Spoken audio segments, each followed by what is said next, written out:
UNDP ও ১৭টি উন্নয়ন সহযোগী দেশের রাষ্ট্রদূত ও প্রতিনিধিদের সাথে বৈঠক হচ্ছে। সে বিষয়ে জানাতে যুক্ত হচ্ছি সহকর্মী মিয়া আমিরুল ইসলামের সঙ্গে। আমিরুল, এই বৈঠকে কি কি বিষয় নিয়ে আলোচনা হতে পারে?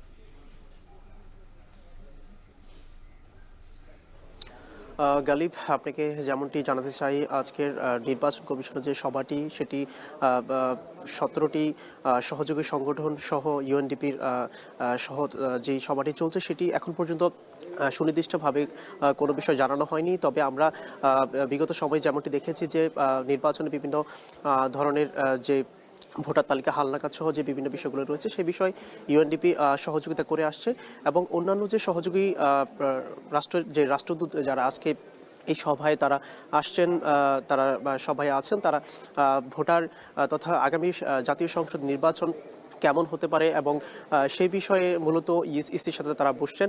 এবং আপনাকে জানিয়ে রাখি, সভাটি সকাল 11টার কিছুক্ষণ পর শুরু হয়েছে এবং এখনও চলছে। আমরা যতটুকু জানতে পেরেছি এটি 2 ঘন্টা নাগাদ চলতে পারে। সেই সাথে যদি আরও একটু জানাতে চাই যে নির্বাচন ঘিরে কমিশন যেটি বলছে যে প্রধান উপদেষ্টার যে অভিপ্রায় সেটি অনুযায়ী তারা কাজ করার চেষ্টা করছে।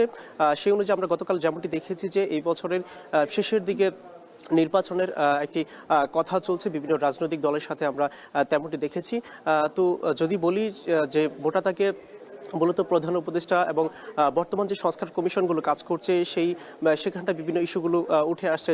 আগামী নির্বাচন কেমন হতে পারে, সীমানা নির্ধারণ সহ বিভিন্ন বিষয়ে কথা হচ্ছে, আলোচিত হচ্ছে।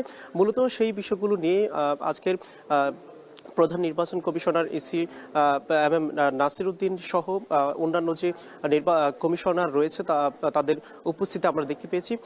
সেই সাথে ইউএনডিপি সহ যেই 17টি দেশ রয়েছে সেই দেশের প্রতিনিধিরা তারা কিন্তু এই সভায় তারা আছেন। আমরা কিছুক্ষণ পর সভা যখন শেষ হবে আমরা তখন হয়তোবা পুরোপুরিভাবে নিশ্চিতভাবে আমরা জানাতে পারবো যে কি কি বিষয়ে আলোচনা হয়েছে।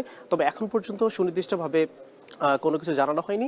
যদি সব মিলিয়ে বলি যে মূলত আগামী জাতীয় সংসদ নির্বাচনকে সামনে রেখে মূলত আজকের এই আলোচনা। গালিব। যুক্ত ছিলেন সহকর্মী মিয়া আমিরুল।